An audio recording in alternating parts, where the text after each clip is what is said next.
Thank you, Madam Chairman, and welcome, Chairman Bernanke. I want to make a brief comment, and then I want to ask a question about the IMF. My brief comment is a comment about the answer you gave Mr. Brady about monetizing debt.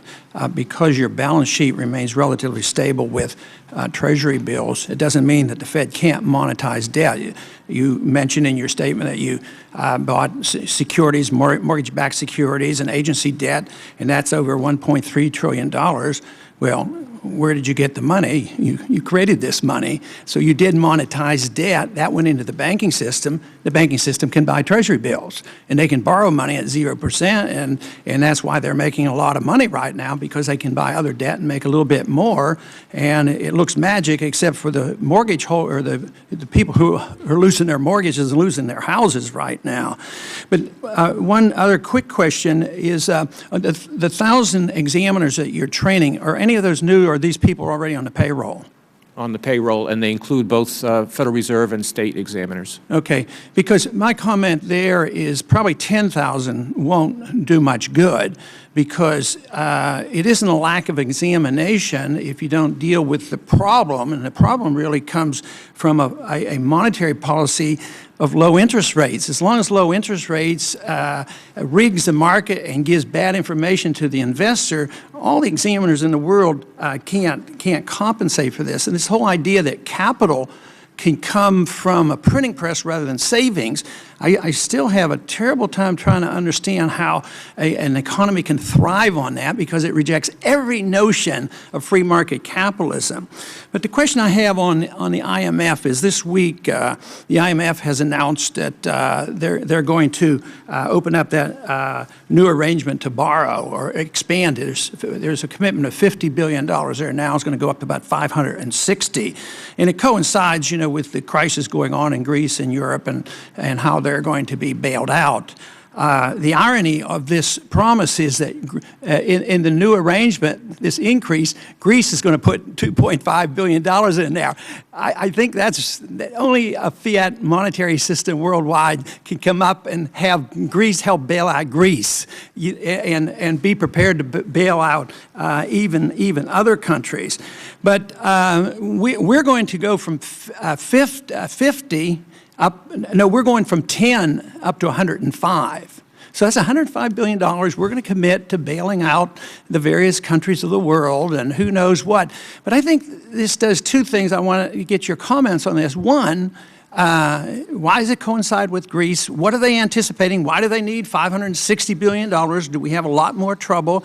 And when it comes to that time where we have to make this commitment, who pays for this? Where does it come from? Will this all come out of the printing press once again, and we are expected to bail out the world? Are you in favor of this increase in the IMF funding and our additional commitment to $105 billion?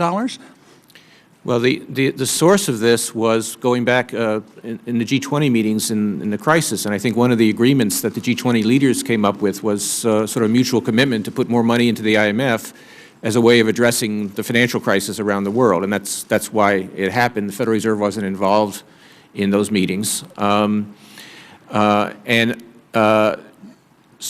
was before Greece.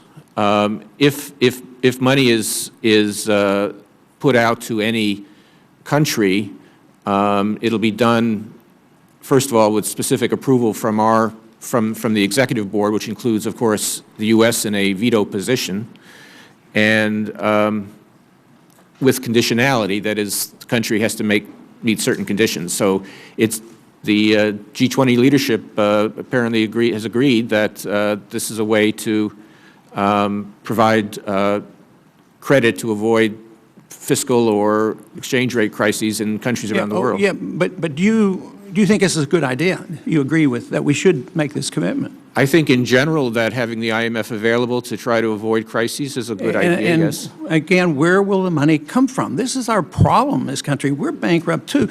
And also along this line, do you feel like, you know, you go along with this commitment, what are we going to do when a state gets under the gun, like California and others? I mean, they're approaching the state that Greece is in. I mean, we can't turn down California.